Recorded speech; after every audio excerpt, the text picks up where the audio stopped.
लेकिन रामनारायण जी भी हमारे साथ जुड़े हुए। रामनारायण मीणा, कांग्रेस विधायक है। रामनारायण जी, अभी आपने कहा कि पपेट की तरह काम कर रहे हैं और प्रेशर में हैं, यहाँ पर पॉलिटिकल डिसीजन लिया जा रहा है, अपनी राइट्स का इस्तेमाल नहीं कर रहे हैं, जो नियम है उसके तहत गवर्नर नहीं चल रहे हैं। लेकिन एक और अहम बात है कि घेराव राजभवन का आज पूरे देश में किया जाएगा, लेकिन जयपुर में नहीं किया जा रहा आप लोगों की तरफ से। क्यों ऐसा, और इससे होगा क्या? देखिए, आज हम गांधी जी पीस के पुजारी थे।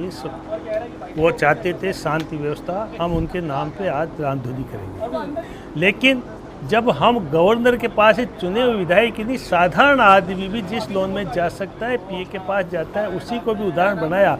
आज बहुमत का प्रश्न नहीं है, हम 104 तो होटल में बैठे हैं और ये कहते हैं कि साहब वहाँ बाड़ाबंदी। कोई बाड़ाबंदी में बाहर सड़क पे बैठा हूँ, आप जहाँ चाहो मैं चल सकता हूँ, कोई रोक नहीं है, सब स्वतंत्र है। ये तो जिस प्रकार से बीजेपी धन बल के आधार पर राज करना चाहती है, इसलिए वो प्रचार हो रहा है। लेकिन गवर्नर को जिस तरह से एक्ट कर रहे हैं, ये कॉन्स्टिट्यूशन के खिलाफ है और ये पपेट बन करके काम करने का गवर्नर का, हमारा कॉन्स्टिट्यूशन को रद्दी की टोकरी में डालने का ये करता ही नहीं है। और विधायिका को जुडिशरी उस पर मनन कर सकती है, उसकी वो कर सकती है, लेकिन पहले से आप ऑर्डर दे दो इसको, विधायिका को, स्पीकर को।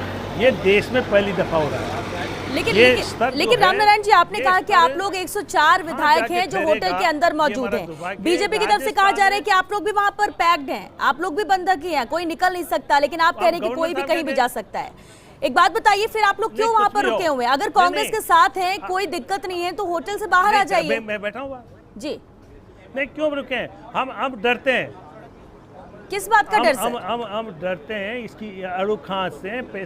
जहाँ आप पैसे के लेन देन का हिसाब हो रहा है, कोई भी बदनाम हो सकता है, हमारी बदनामी से डर रहे हैं हम। इस तरह से जिस तरह का खेल हो रहा है आज मानेसर होटल में, कौन कर रहा है? एक पार्टी का विधायक को दूसरी पार्टी के लोग वो कर रहे हैं, उसके मेहमानदारी करते हैं, मिजाज कुर्सी करते हैं। ये देश की राजनीति कहाँ जा रही है? और मैं गवर्नर साहब के लिए स्पष्ट करना चाहता हूं, अटल बिहारी वाजपेयी के चेले थे, अटल बिहारी वाजपेयी का नाम बदनाम करने का। देखिए, आप बहुत वरिष्ठ 5 बार विधायक रह चुके हैं, बहुत ज्यादा एक्सपीरियंस आपको है कि विधानसभा में आप जनता की आवाज उठाते आ रहे हैं। 5 बार से यही वजह है कि हर बार जनता आपको भेजती है विधानसभा। अभी आपने कहा कि डर है आप लोगों को, रामनारायण जी, अभी आपने कहा डर है आप लोगों को कि झूठे पार्लियामेंट में भी हूं। जी बिल्कुल। और आपने अभी कहा कि आपको लोगों को डर है कि आप लोग को झूठा फंसाया न जाए। रामनारायण जी, अगर कोई गलत नहीं है तो उसे डर किस बात का होगा? सर, कुछ भी कर सकते हैं जी। आज सही काम को ही गवर्नर नहीं कर रहे, कॉन्स्टिट्यूशन के प्रोविजनों का सही विवेचन नहीं कर पा रहे, तो ये डर है और क्या है? आज कुछ भी हो सकता है। आप देखिए, यशोजी जाती है मानेसर के होटल में, हरियाणा पुलिस नहीं घुसने देती है। इतना घटिया स्तर किसी प्रदेश में हो जाएगा, पुलिस का हो जाएगा, शासन तंत्र का हो जाएगा। आज बहुमत में बैठे, किसी को शक है तो करे ना। आज साहब कानून व्यवस्था नहीं सुधर रही है, गवर्नर यदि ये शब्द कहता है तो संविधान के विपरीत है और प्रजातंत्र का गला घोटने के बराबर है। आज स्पीकर को ऑर्डर नहीं दिया जा रहा था, ये कहाँ किस सीमा तक जा सकते हैं? ये हमारी समझ के बाद। मैं पार्लियामेंट में भी रहा हूँ। अटल बिहारी वाजपेयी जब प्रधानमंत्री थे, मैं पार्लियामेंट मेंबर था, हमने उनका देखा है, सोबर तरीका देखा है।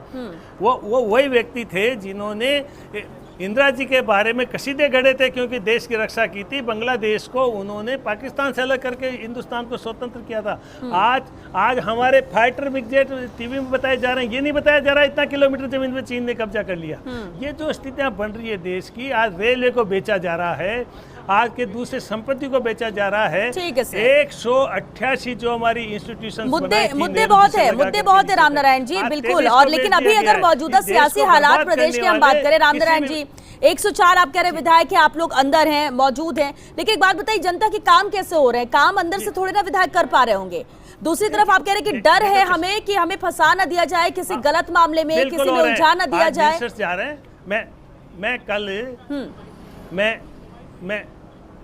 मैं कल भी फील्ड में होकर आया हूँ, कोई रोक नहीं है, हमारी स्वेच्छा से हम लोग एक जगह हैं, विचार करते हैं इस देश की परिस्थिति में इस प्रजातंत्र को कैसे जिंदा रखा जाए। कांग्रेस प्रजातंत्र को जिंदा रखना चाहती है, बीजेपी प्रजातंत्र को खत्म करना चाहती है, मोनार्ची रखना चाहती है, एकात्मवाद लाना चाहती है। तड़ी पार लोग जब देश के गृह मंत्री बन जाएंगे, ठीक है रामनारायण जी, और तभी आप लोग ये लोकतंत्र बचाओ संविधान बचाओ अभियान चला रहे हैं, राजभवन का घेराव कर रहे हैं, प्रेशर में यहाँ पर राज्यपाल काम कर रहे हैं, और ये तमाम अहम बिंदु है जिसको लेकर चर्चा आप लोग कर रहे हैं। होटल फेयरमाउंट में मौजूदगी है, निकलना बाहर इसलिए नहीं चाहती क्योंकि डर है कहीं पे कोई गलत तरीके से फंसा ना दे। ठीक है।